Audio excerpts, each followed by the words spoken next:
Good morning students. I hope आप सभी घर के ऊपर बिल्कुल स्वस्थ होंगे। देखिए, हम लोग वीडियो क्लासेस के थ्रू अपनी तरफ से अपना बेस्ट ट्राई कर रहे हैं आप लोगों को पढ़ाने के लिए, और आई होप सभी बच्चे उसको अच्छी तरीके से समझ के क्वेश्चंस भी कर रहे हैं। कुछ बच्चों का रेस्पॉन्स मेरे पास बहुत अच्छा आ रहा है, ठीक है। लाइक ईशा का, कृतिका का, जो भी बच्चे हर्षित का, इन बच्चों के बहुत अच्छे रेस्पॉन्स आते हैं। जो भी क्वेश्चंस उनको करने के लिए दिए जाते हैं वो बाय इवनिंग उन क्वेश्चंस की फोटो कॉपी मेरे पास भेज देते हैं सॉल्व करने के लिए। But still some students are not serious. ठीक नहीं लगता कि मैं इन वीडियो क्लासेस के थ्रू आप लोगों के पास उनके नाम बताऊं। तो जो स्टूडेंट सीरियस नहीं है वो आज शाम तक अपनी फ़ोटो, अपने द्वारा किए गए क्वेश्चंस की फ़ोटो मेरे पास श्योरली भेजें, ठीक है।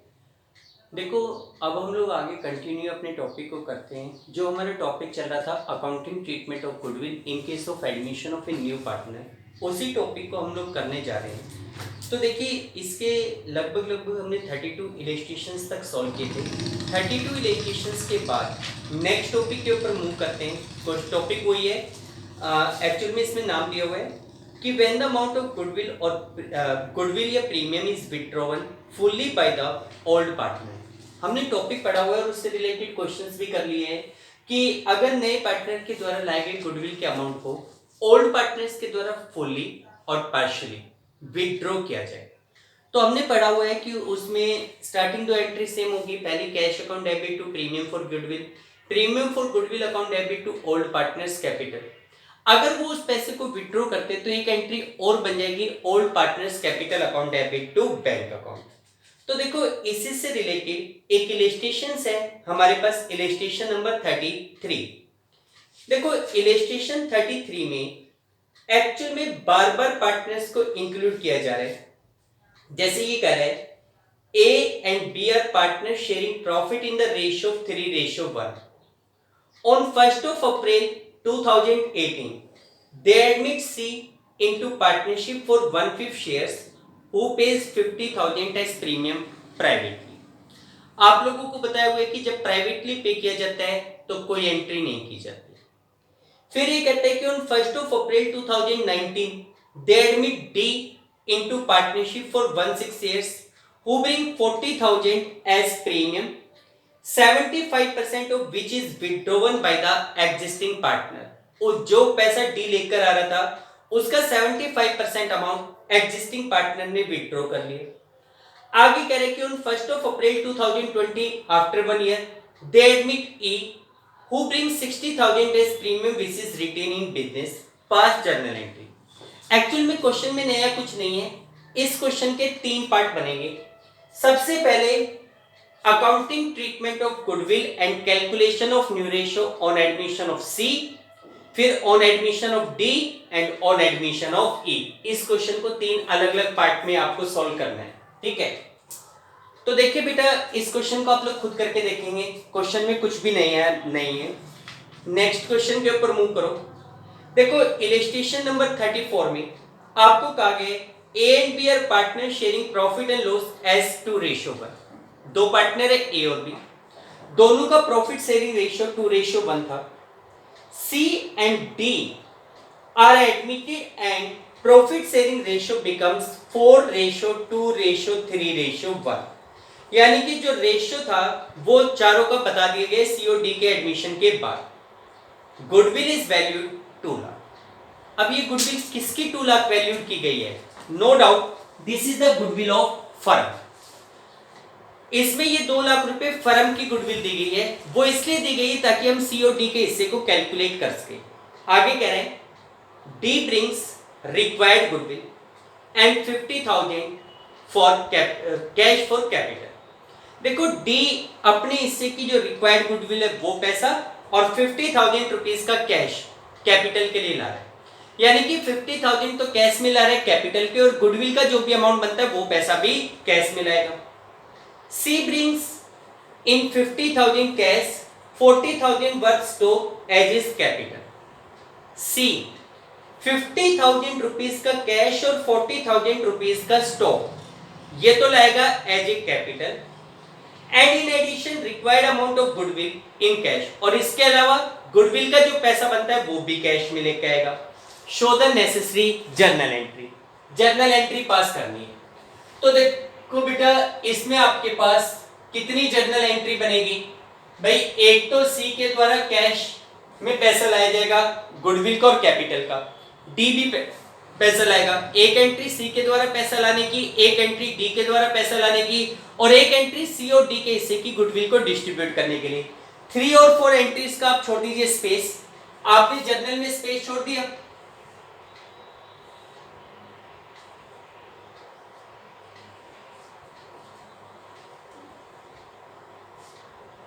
इसके बाद आप वर्किंग नोट में आइए।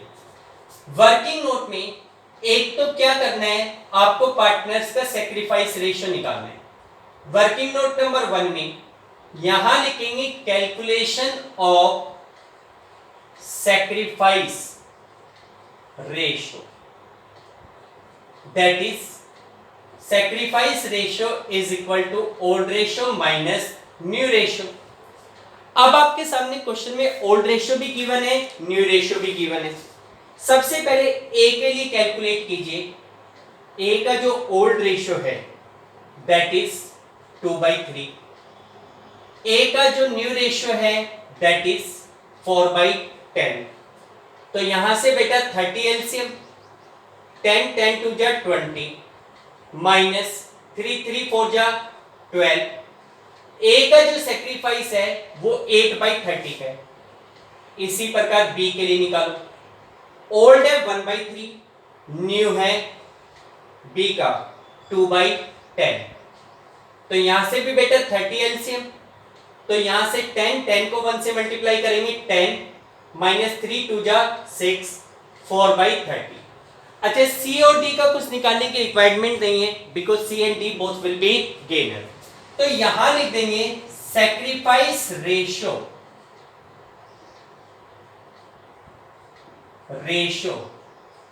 Of A and B 8/30 ratio 4/30। इसको आप लिखेंगे 8:4 और 2:1। इन दोनों का जो सैक्रिफाइस आ गया वो 2:1।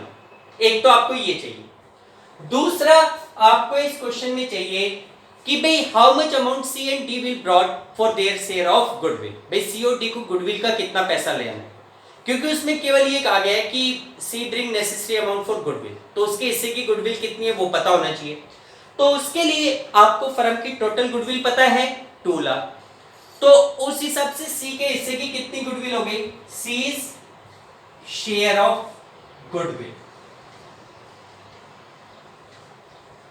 भाई फर्म की गुडविल 2 लाख है, C is coming into the firm for 3/10 share, तो 3/10 के हिसाब से C share of goodwill is 60,000। इसी प्रकार also D share of goodwill, D share of goodwill, firm की गुडविल 2 लाख है and D is coming into the firm for 1/10 share.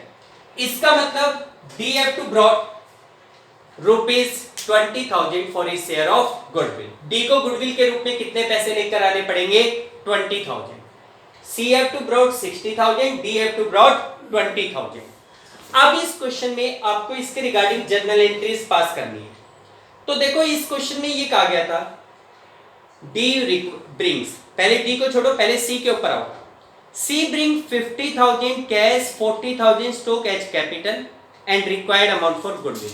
तो goodwill का कितना पैसा हुआ, सी का 60, यानी कि सी 60,000 कैश में लाएगा गुडविल के, कैपिटल के रूप में उसको टोटल 90,000 रुपीज देने, जिसमें से 50,000 का वो बंदा दे देगा कैश, 40,000 का stock.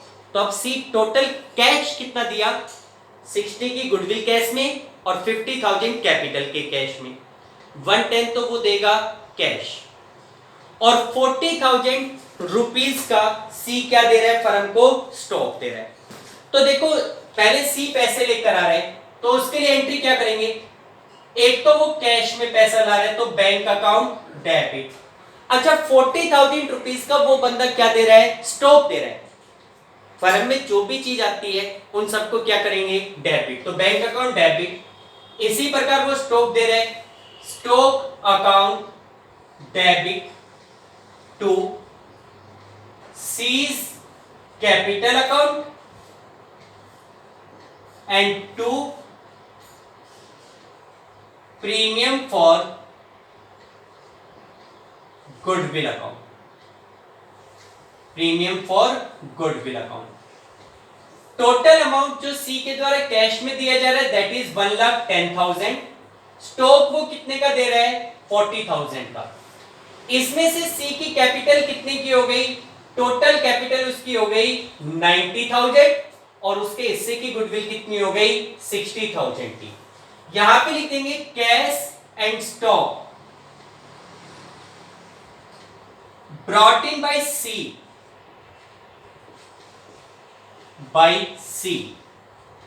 For capital and goodwill. C के द्वारा कैपिटल और गुडविल का पैसा कैश में लाया, ठीक। अच्छा, अब आप देखो कि सी कैपिटल के रूप में, गुडविल के रूप में 60,000 ला रहा है, जिसके ऊपर किसका राइट होगा, ए और बी का। लेकिन इसको फिलहाल यहां डिस्ट्रीब्यूट मत करो, पहले डी से पैसे और मंगवा लो। दोनों के पैसे को, दोनों का पैसा किस नाम से आएगा, प्रीमियम फॉर गुडविल, एक साथ डिस्ट्रीब्यूट कर देंगे, नहीं तो आपको दो अलग अलग एंट्री बनानी पड़ेगी। तो आप डी से भी पैसा मंगवा लीजिए। डी के बारे में क्या सिचुएशन थी कि ये कह रहे डी ब्रिंग्स रिक्वायर्ड गुडविल, तो रिक्वायर्ड गुडविल डी की कितनी थी, 20 एंड 50,000 कैश फॉर कैपिटल। भाई 50 का कैश ला रहे कैपिटल के रूप में और 20,000 रुपए लेकर आ रहे गुडविल के, तो टोटल कैश कितने लेकर आएगा, 70,000। तो उसमें एंट्री करेंगे bank account debit to D's capital account and to premium for goodwill account, to premium for goodwill account. Bank account debit, भाई बैंक में टोटल पैसा कितना आ रहा है, 70,000। डी के हिस्से की गुडविल कैपिटल कितनी है, 50,000 और गुडविल कितना है, 20,000। Cash brought in bye D for capital and goodwill. Capital और गुडविल का पैसा डी कैश मिला है, ठीक। अब इसके बाद देखो कि गुडविल का टोटल पैसा कितना हुआ, 60,000 सी ने दिया, 20,000 डी ने दिया। टोटल पैसा किस नाम से है, प्रीमियम फॉर गुडविल। और इस पैसे पे किसका राइट है, ए और बी का सैक्रिफाइस रेशियो दैट इज 2:1। तो नेक्स्ट एंट्री हमारी क्या हो जाएगी, premium for goodwill account debit, premium for goodwill account debit to A's capital account, A's capital account and to B's capital account. Premium for goodwill का total amount आपके पास हो गया 80,000, ठीक है। 80,000 रुपीज किसमें डिस्ट्रीब्यूट होंगे, ए बी में सैक्रिफाइस रेशियो इज 2:1। तो बेटा 2:1 के हिसाब से 53,333 रुपीज ए को, 26,667 रुपीज बी को। यहां पे लिख देंगे goodwill brought in by A and B distribute, goodwill brought in by C and D distributed among A and B in their sacrifice ratio, ठीक है डियर, क्लियर। तो देखो ये था हमारे पास अकाउंटिंग ट्रीटमेंट ऑफ गुडविल। इसके बाद नेक्स्ट जो क्वेश्चन है इलस्ट्रेशन नंबर 35।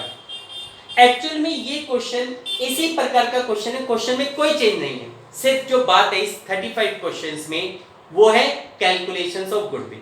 इसमें हमसे गुडविल कैलकुलेट करने के लिए थोड़े से कॉम्प्लिकेशंस दिए गए हैं। क्वेश्चन को पढ़िए क्या कहा गया है। देखो इस क्वेश्चन में ये कह रहे हैं A and B are partner sharing profit and loss in the ratio of 2:1। They admit C as a partner for 1/5 share. उन्होंने सी को पार्टनर बनाया 1/5 के लिए। C brings in 5 lakh as is capital and is share of goodwill in cash. C नाम से जो नया बंदा है वो 5 लाख रुपए कैपिटल के लेकर आ रहे हैं और अपने हिस्से की गुडविल कैश में लेकर आ रहे हैं। how much amount C will brought for goodwill? It is not given. For this purpose, the goodwill of firm is to be calculated at 3-year purchase of average profit of total last 4 year. देखो ये कह रहा है कि इस purpose से goodwill की जो कैलकुलेशन होगी वो पिछले 4 सालों के एवरेज प्रॉफिट के 3 ईयर परचेज पे करनी है। तो हमने मेथड पढ़ा हुआ है, पहले निकालेंगे एवरेज प्रॉफिट, उसको 3 से मल्टीप्लाई करेंगे, गुडविल आ जाएगी। लेकिन वो गुडविल किसकी आएगी? फर्म की, और उसमें हम सी का हिस्सा निकालेंगे। The profit of last 4 years, पिछले 4 सालों के प्रॉफिट आपके सामने दिए गए हैं, 15, 16, 16, 17, 17, 18, 18, 19, 4 सालों के प्रॉफिट आपको दिए हुए। अब ये कह रहे हैं कि जो 4 सालों के प्रॉफिट है उसमें एक तो 15, 16 और 16, 17 के साइड में दिया हुआ है कि after charging loss of ₹25,440 on sale of plant, और दूसरे ईयर में कह रहा है after charging voluntary retirement compensation of 50,000। इसके बाद फॉलोइंग इंफॉर्मेशन इज प्रोवाइडेड, और उसके बाद भी कुछ इंफॉर्मेशन आपको दी गई है। अब ये कह रहे हैं कि pass necessary journal entry on admission of C के एडमिशन पे एंट्री करो। तो देखो एंट्री तो ऐसे कैसे होनी है, bank account debit to C's capital to premium for goodwill, premium for goodwill to A to B. ठीक है, एंट्री तो यही होनी है। मेन बात है सी के हिस्से की गुडविल निकालना, और सी के हिस्से की गुडविल निकालने के लिए first of all you have to calculate the goodwill of firm. आपको फर्म की गुडविल निकालनी पड़ेगी। तो देखो इस क्वेश्चन में एंट्री का स्पेस छोड़ देना है, एंट्री आप लोग खुद करेंगे। मैं इस क्वेश्चन में जो मेन कॉम्प्लिकेशंस है गुडविल को कैलकुलेट करना, वो गुडविल कैलकुलेट करवा रहा हूं, और वो कैलकुलेशन कहां पे होगी? वर्किंग नोट में। ऊपर आपने जर्नल का स्पेस छोड़ दिया, अब आ जाइए वर्किंग नोट में। सीधा हम लोग वर्किंग नोट करवा रहे हैं आप लोगों को। यहां पे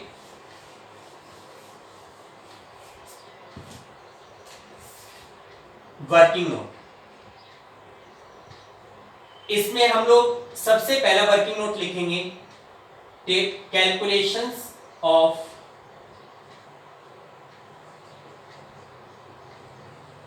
नेट प्रॉफिट। भाई सबसे पहले तो आप लोग नेट प्रॉफिट को कैलकुलेट करेंगे। ठीक है, एक टेबल बनाएंगे हॉरिजॉन्टल फॉर्मेट में, क्योंकि एक ही ट्रांजिशन का 2 या 3 सालों पर भी इफेक्ट पड़ रहा है।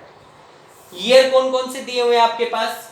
2015, 16,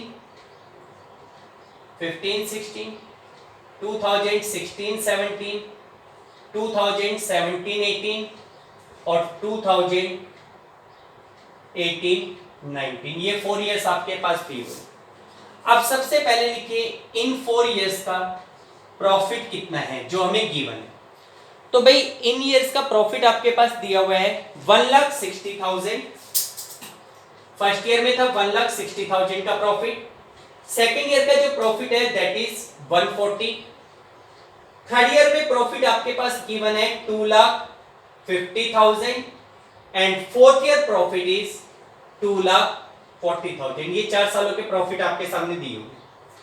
अब देखो बेटा, इनमें हमें पता है कि जो अबनॉर्मल आइटम्स होते हैं दे आर टू बी रीएडजस्टेड। तो देखो 2015-16 में जो 160 का प्रॉफिट दिया हुआ है उसके सामने कह रहा है after charging loss of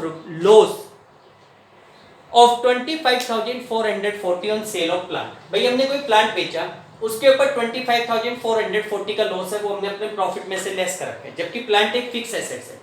fix assets को बेचने से होने वाला लॉस अबनॉर्मल लॉस माना जाता है, क्योंकि वो रिकरिंग नेचर का नहीं होता, बार बार नहीं होता ऐसा लॉस। तो आपने अपने प्रॉफिट में से लेस किया हुआ है, उसको वापस ऐड करो। Add loss on sale of plant. भाई प्लांट बेचने से कितने का लॉस हुआ था? 25,440 ऐड कर देंगे, किसी और ईयर पे कोई इफेक्ट नहीं। इसी प्रकार 16-17 के प्रॉफिट के सामने दिया हुआ है after charging voluntary retirement compensation. देखो वॉलंटरी रिटायरमेंट कंपनसेशन का मतलब क्या होता है? जैसे गवर्नमेंट जॉब होती है, तो गवर्नमेंट जॉब में किसी भी एम्प्लॉइज को उसकी एज से पहले नहीं हटाया जा सकता। जैसे मान लो हमारे इंडिया में 58 ईयर की रिटायरमेंट एज है, ठीक है, तो किसी भी गवर्नमेंट एम्प्लॉय को 58 ईयर की एज से पहले जॉब से नहीं हटाया जा सकता। ठीक, अब लेकिन अगर कोई वर्कर अपनी मर्जी से खुद रिटायरमेंट लेना चाहे तो भाई मान लो मेरी एज 55 ईयर हो गई और मैं चाहता हूं कि भाई अब मुझसे जॉब नहीं हो पाएगी, तो घर बैठे तो मुझे सैलरी नहीं मिलनी, मैं अपनी मर्जी से रिटायरमेंट लूंगा। और जब 3 साल पहले, 4 साल पहले, 5 साल पहले कोई वर्कर अपनी मर्जी से रिटायरमेंट लेता है, तो जो उसकी सैलरी बनती है, भाई मान लो मेरी 10,000 रुपीज या पर ईयर की सैलरी है 5 लाख रुपए, 3 साल पहले मैंने रिटायरमेंट ली, तो मेरी 3 सालों की सैलरी कितनी बन गई? 15 लाख। तो इंस्टीड ऑफ 15 लाख मुझे 5 लाख, 4 लाख, 3 लाख, 7 लाख कुछ ना कुछ कंपनसेशन के रूप में मिल जाता है, उसको वॉलंटरी रिटायरमेंट कंपनसेशन कहते हैं। ठीक है, तो ये कह रहे हैं कि after charging voluntary retirement compensation of ₹50,000, भाई हमने 50,000 रुपए वॉलंटरी रिटायरमेंट कंपनसेशन का सब्ट्रैक्ट कर रखा है। अब क्या ये खर्चा रिकरिंग नेचर का, ये बार बार होता है? नहीं होता। तो आप इसको वापस अपने प्रॉफिट में ऐड कर लो, ऐड कर देंगे voluntary retirement compensation, voluntary retirement compensation कितने का है? 50,000 का, वो वापस ऐड कर दिया। ठीक है, इसके बाद नीचे आगे कहता है कि भाई on 1 October 2016 the firm has purchase a computer for ₹60,000। 1 अक्टूबर 2016 कौन से ईयर में पड़ेगा? इस वाले ईयर में, क्योंकि ये ईयर 1 अप्रैल 2016 से स्टार्ट हुआ होगा और 31 मार्च 2017 को खत्म हुआ होगा, सेकंड ईयर। इस ईयर में हमने एक कंप्यूटर परचेज किया था 60,000 का, जिसको हमने स्टेशनरी एक्सपेंस में डाल दिया। जबकि आपको पता है कि कंप्यूटर एक फिक्स एसेट्स है और फिक्स एसेट्स का खर्चा P&L में नहीं जाता, जबकि stationery expense profit and loss में जाता है। तो आपने उसको स्टेशनरी एक्सपेंस में डेबिट कर दिया। तो इसका मतलब आपने अपने इस साल के प्रॉफिट में से उसको क्या कर रखा है? लेस कर रखा है, जबकि वो खर्चा लेस नहीं होना चाहिए। तो उसे भी वापस ऐड करो। पहले तो ऐड करो क्या? Cost of computer. कितने का कंप्यूटर था वो? 60,000। कौन से ईयर में? सेकंड ईयर में। इसमें वापस ऐड करो। दूसरी बात, आगे इसी पॉइंट को कह रहे हैं कि depreciation is to be charge on computer at the rate of 20% by diminishing balance method. देखो, फर्म की ये पॉलिसी है कि वो अपने कंप्यूटर पे 20% का डेप्रिसिएशन लगाती है। अब आप देखो कि पहले आपने उसको एक स्टेशनरी एक्सपेंस माना था, कंप्यूटर नहीं माना, तो आपने किसी भी ईयर में उस कंप्यूटर पे डेप्रिसिएशन नहीं लगाया होगा। जबकि अगर आज आप उसको कंप्यूटर मानते हो तो उसके ऊपर क्या लगना चाहिए? डेप्रिसिएशन। और वो डेप्रिसिएशन केवल और केवल इस साल में नहीं बल्कि आने वाले सालों में भी लगेगा। तो वो डेप्रिसिएशन एक नॉर्मल एक्सपेंस होता है जो हमारे प्रॉफिट में से लेस होना चाहिए। अभी तक आपने उसको लेस नहीं कर रखा, अब उस डेप्रिसिएशन को क्या करो? लेस करोगे। तो यहां पे लिखेंगे लेस डेप्रिसिएशन ऑन कंप्यूटर। कितना? देखो, फर्स्ट ईयर में कुछ नहीं, सेकेंड ईयर में 60,000 पे 20%, लेकिन इस ईयर में कब खरीदा था? 1 अक्टूबर को। तो अक्टूबर, नवंबर, दिसंबर, जनवरी, फरवरी, मार्च, 6 मंथ हुए। 60,000 पे 20%, 6 मंथ का कैलकुलेट करना, 6,000 रुपीज का डेप्रिसिएशन बनेगा जो प्रॉफिट में से लेस होगा। अच्छा, ये डेप्रिसिएशन इसी साल नहीं, आने वाले सालों में भी लगेगा, क्योंकि वो तो फिक्स एसेट्स है, आने वाले सालों में भी यूज होगी। अगले साल किस अमाउंट पे लगेगा? भाई अगले साल डिमिनिशिंग बैलेंस मेथड बताया, कंप्यूटर 60 का था, पहले साल आपने उस पे 6,000 का डेप्रिसिएशन लगा दिया। 6,000 का डेप्रिसिएशन लगाने के बाद वो कंप्यूटर नेक्स्ट ईयर के लिए आपके पास कितने का बच गया? 54 का। तो नेक्स्ट ईयर कितने अमाउंट पे डेप्रिसिएशन लगेगा? 54 पे। 54 पे 20% पूरे साल का 10,800। फिर उसके बाद नेक्स्ट ईयर भी लगेगा, कितना? 54 में से 10,800 माइनस करोगे, कितना बच गया? 43,200। फोर्थ ईयर के लिए वो कंप्यूटर हमारे लिए कितने का बच गया? 43,200। 43,200 पे 20% कितना हो गया? 8640। कितना हो गया? 8640। और वो इन तीनों सालों के प्रॉफिट में से क्या होगा? लेस होगा। ये डेप्रिसिएशन क्या होगा? लेस। ठीक। इसके बाद आगे कह रहे हैं कि भाई क्लोजिंग स्टॉक एंडिंग 31 मार्च 2017, ये वाला साल एंड 31st ऑफ मार्च 2018 ये वाला साल वर ओवर वैल्यूड। भाई ये कह रहे हैं इस साल का क्लोजिंग स्टॉक भी ओवर वैल्यूड है, इस साल का भी क्लोजिंग स्टॉक ओवर वैल्यूड है, पहले साल 20 और दूसरे साल 30। अब आप देखो कि ये कह रहे हैं कि जब हमने अपने क्लोजिंग स्टॉक का वैल्यूएशन करवाया तो हमने बाय मिस्टेक क्लोजिंग स्टॉक को ओवर वैल्यूड कर दिया, यानी कि उसका प्राइस ज्यादा दिखा दिया। अब आप सोचो कि क्लोजिंग स्टॉक को ओवर वैल्यूड करने से प्रॉफिट पे क्या इफेक्ट पड़ता है। सीधी सी बात है, आप लोग ध्यान करो, प्लस वन में आप लोगों ने ट्रेडिंग एंड P&L अकाउंट बनाया था, उसमें क्लोजिंग स्टॉक क्रेडिट साइड में आता है। अगर क्रेडिट साइड का टोटल ज्यादा आएगा तो ग्रॉस प्रॉफिट ज्यादा आएगा, ग्रॉस प्रॉफिट ज्यादा आएगा तो नेट प्रॉफिट ज्यादा आएगा। तो अब ये कह रहा है कि क्लोजिंग स्टॉक को आपने ओवर वैल्यूड किया हुआ है, तो क्लोजिंग स्टॉक ज्यादा दिखाने से प्रॉफिट भी क्या हो जाता है, इंक्रीज हो जाता है। आपने क्लोजिंग स्टॉक को जबरदस्ती इंक्रीज करके दिखा रखा है, इसका मतलब प्रॉफिट को भी जबरदस्ती इंक्रीज करके दिखा रखा है, तो उसको क्या करोगे, डिक्रीज।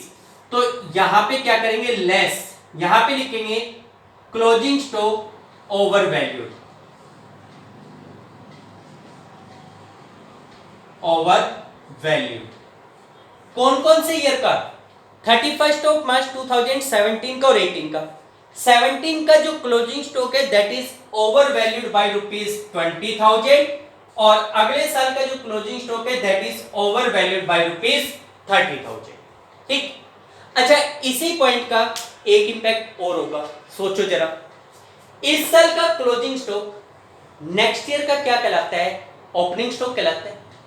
अगर इस साल आपने क्लोजिंग स्टॉक को ओवर वैल्यूड कर रखा है तो अगले साल का आपने ओपनिंग स्टॉक भी ओवर वैल्यूड कर रखा होगा। इस साल का क्लोजिंग स्टॉक, इस साल का ओपनिंग स्टॉक, इस साल का ओपनिंग क्लोजिंग स्टॉक, अगले साल का ओपनिंग स्टॉक।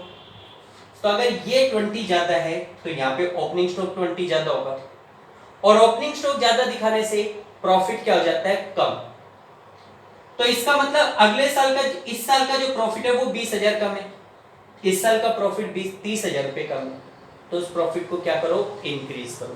तो ऐड करो, यहां पे ऐड करेंगे over valuation of opening stock, over valuation of opening stock. देखो बेटा ये क्लियर हो जाना चाहिए, क्लोजिंग स्टॉक कब वैल्यूड किया जाता है, at the end of year, और किसी भी साल का जो क्लोजिंग स्टॉक होता है वो अगले साल का क्या माना जाता है, ओपनिंग स्टॉक। अगर इस साल क्लोजिंग स्टॉक ज्यादा दिखा दिया तो अगले साल ओपनिंग स्टॉक ज्यादा हो रहा होगा, और अगले साल ओपनिंग स्टॉक ज्यादा होने से प्रॉफिट क्या हो जाता है, कम, तो उसे क्या करो, इंक्रीज। इस साल का इंपैक्ट इस ईयर पे पड़ेगा, 20,000 इंक्रीज करोगे, 30 का इंपैक्ट यहाँ पे पड़ेगा तो यहाँ पे 30,000 रुपीज इंक्रीज कर दोगे। ठीक है, क्लियर ये पॉइंट। इसके बाद आपको ये कहता है, इसके बाद नेक्स्ट पॉइंट में आपको ये कहा गया है कि भाई to cover the operating cost an annual charge of ₹10,000 should be made for the purpose of valuation of goodwill. भाई ऑपरेटिंग कॉस्ट को कवर करने के पर्पज से, बिजनेस ऑपरेशन के जो खर्चे हैं उनको कवर करने के पर्पज से annual charge of ₹10,000 should be made for the purpose of goodwill valuation. Goodwill valuation करने के पर्पज से 10,000 रुपए का एनुअल चार्ज लगाना, यानी कि हर साल 10,000 रुपीज ऑपरेशनल कॉस्ट होगी। 10,000 रुपीज का हर साल का क्या होगा, ऑपरेशनल। ऑपरेशनल कॉस्ट का मतलब है बिजनेस को ऑपरेट करने के खर्चे। तो ये खर्चा अभी तक नहीं लगाया गया, अब लगाने के लिए कहा जा रहा है। तो इसका मतलब आने वाले हर साल का प्रॉफिट आपका 10,000 रिड्यूस होगा, तो that will be subtracted from each year. तो यहां पे लेस करेंगे ऑपरेशनल कॉस्ट, हर साल के प्रॉफिट में से 10,000 रुपीज ऑपरेशनल कॉस्ट के माइनस कर दो, 10,000 10,000 10,000 और यहाँ पे भी 10,000 रुपीज लेस करो। ठीक है, ये चारों साल के प्रॉफिट में से लेस हो जाए। ठीक है बेटा, इसके बाद और कोई पॉइंट, और कोई पॉइंट आपके पास गिवन नहीं है, तो और कोई पॉइंट गिवन नहीं है तो यहां से आप लोग निकाल लीजिए नेट प्रॉफिट। अब आप अपना नेट प्रॉफिट निकालिए बेटा, ये कैलकुलेशन कर ही लोगे आप लोग प्लस माइनस, मैं आपको सीधा बुक से लिख रहा हूं क्या आंसर आ जाएगा। जैसे इस टोटल में से ये माइनस करोगे 1,75,440, ये नेट प्रॉफिट आ गया। सेकेंड ईयर का नेट प्रॉफिट आ गया 2,14,000। थर्ड ईयर का नेट प्रॉफिट आ गया 2,19,200। फोर्थ ईयर का जो नेट प्रॉफिट है that is 2,51,360। This is your net profit. Net profit आपके सामने आ गया। अब आपको क्या चाहिए? Average profit. तो यहां से आप लोग निकालेंगे एवरेज प्रॉफिट। बेटा इन 4 इयर्स के प्रॉफिट का total 1,75,440 plus 2,14,000 plus 2,19,200 plus 2,51,300 divided by 4। तो ये सारा जो टोटल आ रहा है वो टोटल आ रहा है आपके पास 860 डिवाइडेड बाई 4। 860 को 4 से डिवाइड करेंगे 2,15,000। This is your average profit. 2,15,000 is your average profit. हमें एवरेज नहीं चाहिए, हमें चाहिए गुडविल। और गुडविल किसकी? फर्म की। कैसे निकलती है? Average profit into number of year purchase, जो कि क्वेश्चन में गिवन है। Number of year purchase question में आपको कितना गिवन है? 3। तो यहां से लिखेंगे गुडविल ऑफ फर्म 2,15,000 इंटू में 3 6,45,000। This is the goodwill of firm. ये हमारी फर्म की गुडविल आ गई। भाई आपने गुडविल फर्म की क्यों निकाली, किस वजह से निकाली? ताकि आप नए पार्टनर के हिस्से को कैलकुलेट करो। नया पार्टनर कौन है? सी। फर्म में कितने शेयर के लिए आ रहे हैं? 1/5। तो एक लाइन और लिख दो, therefore C is share of goodwill. भाई सी के हिस्से की गुडविल कितनी होगी? टोटल गुडविल है 6,45,000। सी कितने हिस्से के लिए आ रहा है? 1/5 के लिए। तो इस हिसाब से सी को गुडविल के रूप में टोटल पैसा कितना लाना पड़ेगा? 1,29,000। सी के हिस्से की गुडविल कितनी हो गई बेटा? 1,29,000। ठीक, ये सारा काम वर्किंग नोट में दिखा रहे हैं। दूसरा आपको सैक्रिफाइस रेशियो चाहिए। तो ए और बी का ओल्ड रेशियो आपके पास दिया हुआ था 2:1। सी कितने शेयर के लिए आ रहा है? 1/5। नए रेशियो के बारे में कुछ नहीं कह रखा, तो आपको बताया हुआ है ऐसी सिचुएशन में ओल्ड पार्टनर का ओल्ड रेशियो ही उनका सैक्रिफाइस रेशियो होगा। तो सैक्रिफाइस रेशियो कितना हो जाएगा? 2:1। अब एंट्री करनी है। सी 5 लाख कैपिटल के, 129 गुडविल के, कैश में ला रहा है। पहली entry, bank account debit to C's capital to premium for goodwill. फिर उस गुडविल के पैसे को ए और बी के बीच में डिस्ट्रीब्यूट करेंगे। Sacrifice ratio 2:1। Premium for goodwill account debit to A's capital to B's capital. 129 को 2:1 में डिस्ट्रीब्यूट करेंगे, 86 ए को मिलेंगे, 43 बी को। ये एंट्रीज आप लोग करके देख लेंगे, आई थिंक सभी कर लेंगे। क्लियर? ठीक। इसके बाद नेक्स्ट क्वेश्चन है, देखो नेक्स्ट जो इलस्ट्रेशन नंबर 36 है, क्वेश्चन में कुछ भी नहीं है, पॉइंट एक पढ़ाया हुआ है। वो क्या? देखिए अगला जो पॉइंट है, जो अगला क्वेश्चन है, उसमें एक पॉइंट दिया हुआ है कि when the premium is brought in form of kind, यानी कि जब गुडविल का पैसा इन फॉर्म ऑफ काइंड यानी कि वस्तु के रूप में लेकर आया जाए।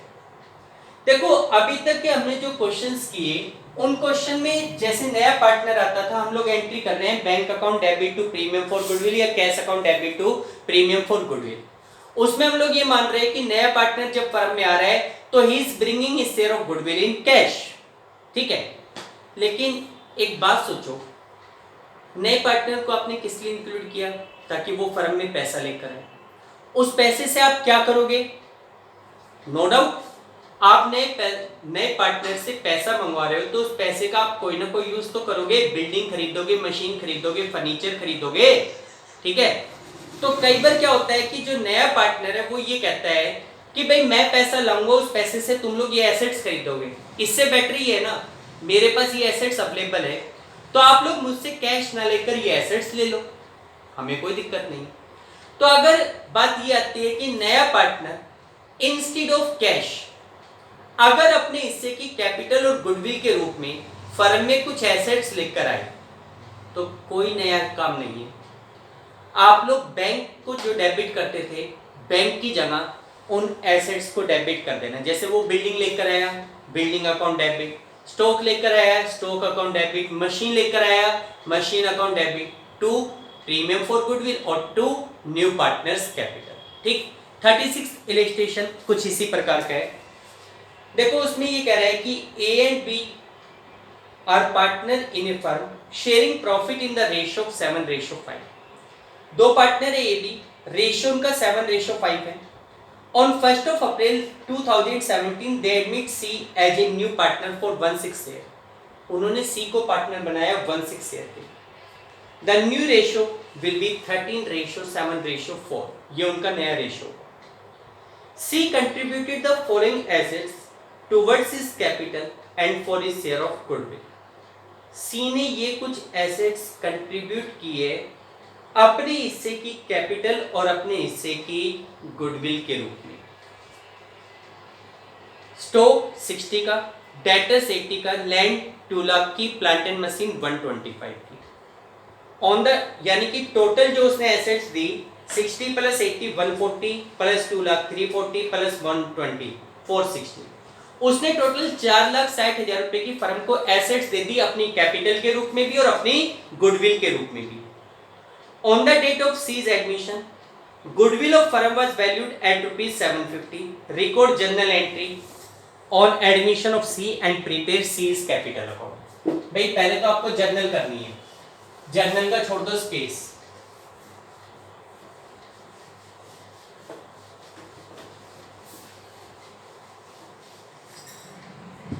इलस्ट्रेशन 36, आपने जर्नल का स्पेस छोड़ दिया, सी की कैपिटल के लिए स्पेस छोड़ दिया। देखो सीधी सी बात है, सी कुछ एसेट्स को लेकर आ रहा है as E share of capital and as E share of goodwill. Total जो एसेट्स लेकर आ रहा है वो 460 के। तो हमें ये तो पता होना चाहिए कि भाई इस 460 में से कितनी एसेट्स तो गुडविल के रूप में और कितनी एसेट्स कैपिटल के रूप में। तो इसमें सेपरेट करके तो बताया नहीं गया कि भाई ये एसेट्स कैपिटल के रूप में, ये एसेट्स गुडविल के रूप में। तो आप लोग कैलकुलेट करके बताओ। तो देखो उसमें आपके लिए कैपिटल निकालनी तो पॉसिबल नहीं है, लेकिन फर्म की गुडविल दे रखी है 750। सी कितने हिस्से के लिए आ रहे हैं 1/6। तो पहली बात तो वर्किंग नोट में ये लिख दो कि सी के हिस्से की गुडविल कितनी है। वर्किंग नोट नंबर 1 में सीज शेयर ऑफ गुडविल, भाई टोटल फर्म की गुडविल है 7,50,000, सी का फर्म में शेयर है 1/6, तो 1/6 के हिसाब से 125। इसका मतलब सी को गुडविल के रूप में 125 देने थे। अच्छा उसने टोटल एसेट्स कितने की दी है 4,60,000 की। तो 460 में से 125 तो मान लो गुडविल के, बाकी जो बच गए 335 वो एसेट्स मान लो एज इज कैपिटल। ठीक, तो पहली एंट्री क्या होगी। अच्छा गुडविल का जो पैसा है वो किस में डिस्ट्रीब्यूट होगा, ए और बी में। कौन से रेशियो में, सैक्रिफाइस रेशियो। ओल्ड रेशियो भी आपके सामने गिवन है, न्यू रेशियो भी आपके सामने गिवन है। भाई सैक्रिफाइस रेशियो आप लोग खुद निकालना, मैं तो सीधा सीधा लिख रहा हूं sacrifice ratio of A and B, सीधा लिख रहा हूं। ए और बी का जो सैक्रिफाइस रेशियो है वो है 1:3। ठीक, क्लियर, निकाल लेना भाई। अब हम लोग जर्नल करेंगे। जर्नल में सी के द्वारा एसेट्स ला रहे, जो जो एसेट्स ला रहे उन सबको डेबिट करो। क्या एंट्री हो जाएगी, stock account debit, debtors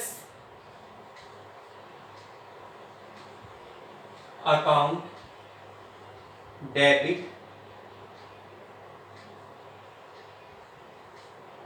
land account debit, plant and machinery account debit to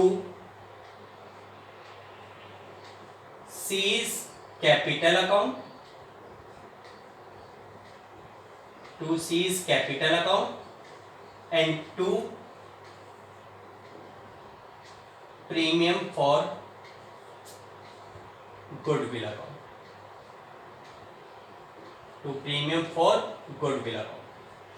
देखो सी ने स्टॉक के कितने पैसे दिए 60,000, डेटर के कितने पैसे दिए 80,000, लैंड कितने की दी 2 लाख की,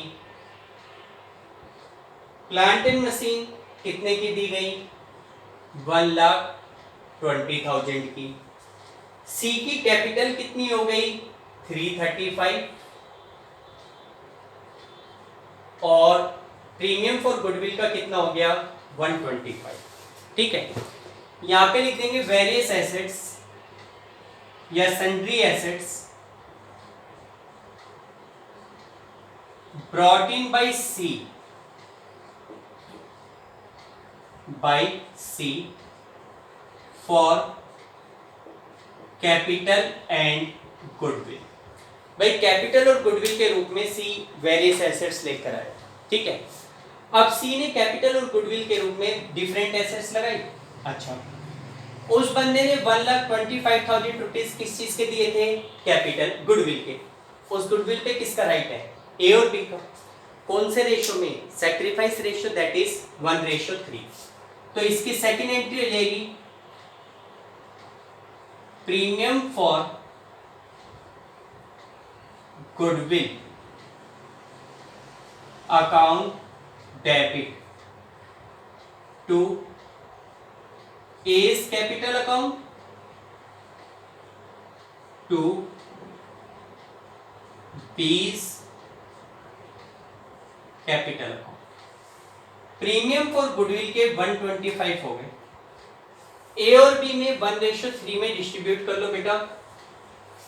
90 इसके हिस्से में तो हो जाएगा 31,250, सी के हिस्से में चला जाएगा 93,750। यहां पे लिख देंगे सी शेयर ऑफ गुडविल डिस्ट्रीब्यूटेड। सी के हिस्से की गुडविल को हमने क्या कर दिया डिस्ट्रीब्यूट कर दिया।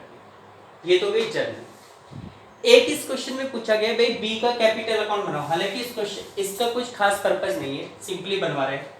अगर हमें केवल बी का कैपिटल अकाउंट बनाना है, बना लो पर्टिकुलर अमाउंट। यहां पे लिख दो बी's